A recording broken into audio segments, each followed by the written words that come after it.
Nous sommes sur le salon des vieux papiers. Le salon des vieux papiers à Bernay, c'est à la salle des fêtes tout ce dimanche. Et nous sommes avec une personnalité de Bernay, on peut le dire comme ça. Monsieur Jean-Luc Montagioni, bonjour. Bonjour. Vous faites partie d'un cercle de passionnés, ce sont les Amis de Bernay, qu'on ne présente plus. Alors je ne sais pas si on les présente plus, mais il y a encore des gens qui ne nous connaissent pas, donc en dire deux mots de l'association. C'est une association qui a été fondée en 1967 dans un contexte beaucoup plus défavorable qu'aujourd'hui vis-à-vis du patrimoine de Bernay. Il y avait de grosses menaces, eu de grosses menaces qui avaient été écartées sur la Gabelle. Il y avait eu la démolition de l'ancien collège qui avait été un traumatisme pour les amateurs de patrimoine de Bernay. Et les associations sont créées dans ce contexte que je n'ai pas connu parce que j'étais trop jeune. Moi j'ai rejoint l'association vers 1975-1976. Et très vite, une fois qu'il y a eu une prise de conscience sur la valeur patrimoniale de Bernay avec les maisons à pans de bois et puis la restauration de l'abbatiale s'est accélérée. Les Amis de Bernay ont poursuivi en direction de l'histoire locale et ont commencé à réaliser un bulletin. Alors un bulletin semestriel dans un premier temps, maintenant il est annuel, mais il a beaucoup monté en qualité. Les premiers bulletins étaient assez artisanaux, ils étaient tirés avec une machine à manivelle dans le cabinet du président qui est un architecte, donc, qui avait mis ses moyens à disposition. Maintenant le bulletin il est réalisé chez un imprimeur en qualité professionnelle. Par contre le contenu est toujours rédigé par les bénévoles.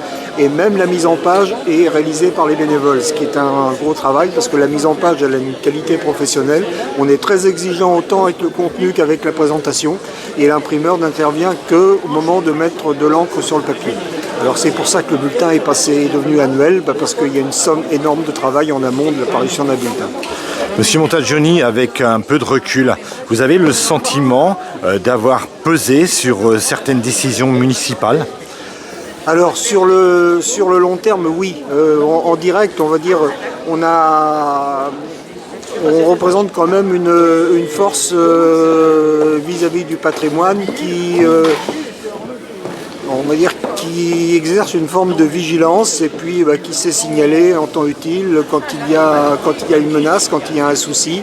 Et bon, quelquefois, ce sont des patrimoines qui ne sont pas forcément menacés, mais on est assez facilitateur, comme on a facilité l'acquisition d'œuvres par le musée, on a apporté notre contribution à des projets de la ville de Bernay tout au long de ce temps-là. Bon, en même temps, l'association s'est opposée à certains projets, mais en même temps, tout ce qui va dans le bon sens, on va apporter notre contribution. Par exemple, la récente exposition sur Edith Piaf, on avait des adhérents qui pouvaient apporter un témoignage sur l'époque de la maison de la rue Saint-Michel. Bon, ça on l'apporte et quand on apporte spontanément les témoignages, quand on en a, les informations, il y a des informations dont on dispose, dont le service du patrimoine ne dispose pas ou le musée ne dispose pas. Et puis en même temps, on est en mesure de répondre à un certain nombre de requêtes.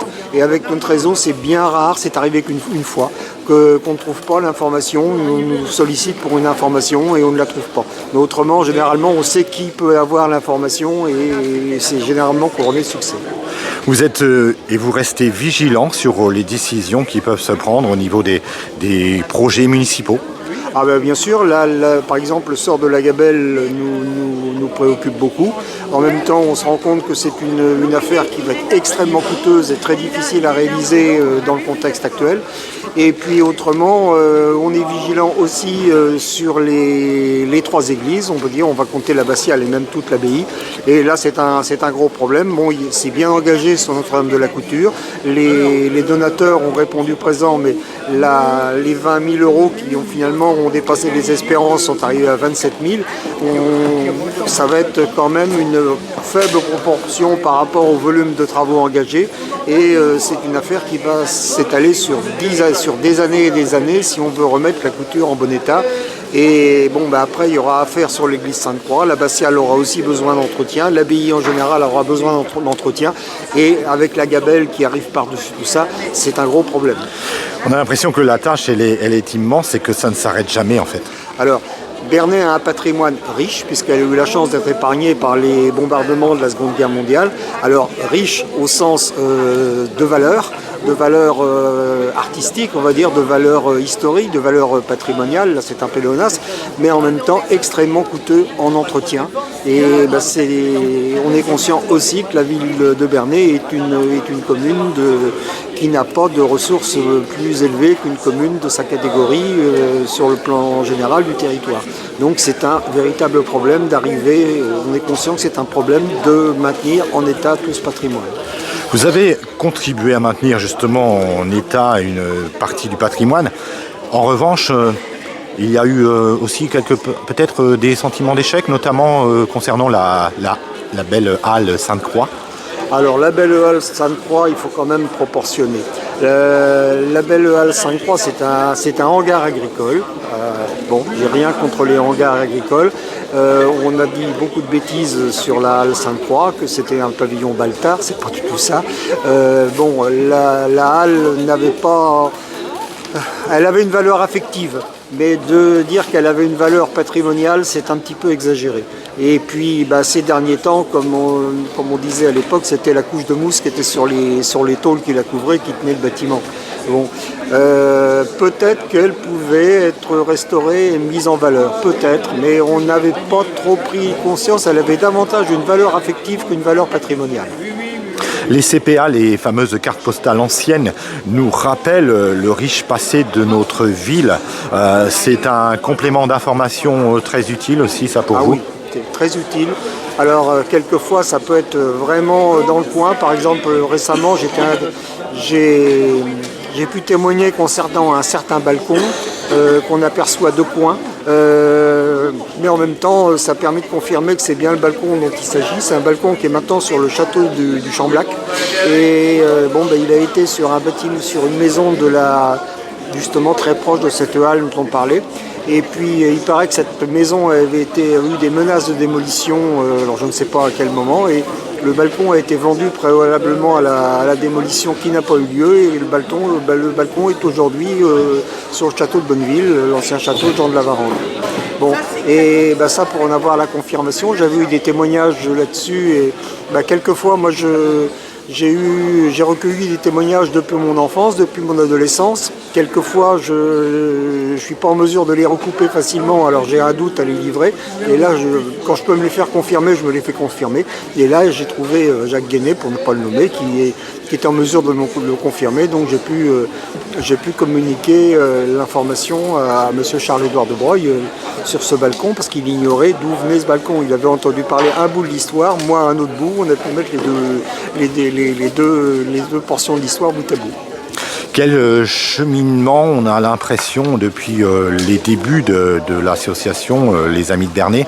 Là, on a devant nous des vieilles publications, des anciennes publications qui remontent à 1996 et peut-être plus encore dans le temps. Le premier, il date de 1970. Ah oui. Et donc, oui, on a l'impression que il y a eu, c'est pas qu'une impression, il y a eu énormément de travail depuis les premiers ouvrages.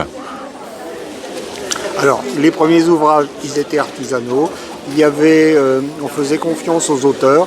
Les bulletins étaient constitués d'articles mis bout à bout. Quelquefois, il y avait des choses qui n'étaient pas trop vérifiées. La réalisation, j'en ai parlé, elle était faite avec les moyens du bord. Depuis, on en a commencé par le faire chez un éditeur qui avait des moyens d'impression. Après, on est passé à la photographie couleur. Maintenant, sur une partie du bulletin. Maintenant, le bulletin est en couleur d'un bout à l'autre. Alors, il n'est pas en offset parce qu'on a trouvé un imprimeur qui réalise une impression jet d'encre, mais qui est de qualité comparable à l'offset et qui a l'intérêt de pouvoir faire à moindre coût des tirages de faible quantité. Et maintenant, il a un comité de lecture, même un comité, on pourrait même dire plus large qu'un comité de lecture, qui dissèque un petit peu tous les articles. Et je peux vous dire que les réunions sont parfois très animées, parce que maintenant, quand il n'y a pas un article qui paraît sans qu'il ait été revu par le comité de lecture et puis fortement critiqué même. Donc voilà, Et une vérification. Ça fait monter la qualité. Un gage de sérieux. Merci infiniment, monsieur Jean-Luc Montagioli. C'est moi qui vous remercie donc, de parler de nous. Alors autrement, on nous rencontre tous les mardis après-midi de 14h à 16h, généralement en salle 9 de la Maison des Associations. Merci infiniment.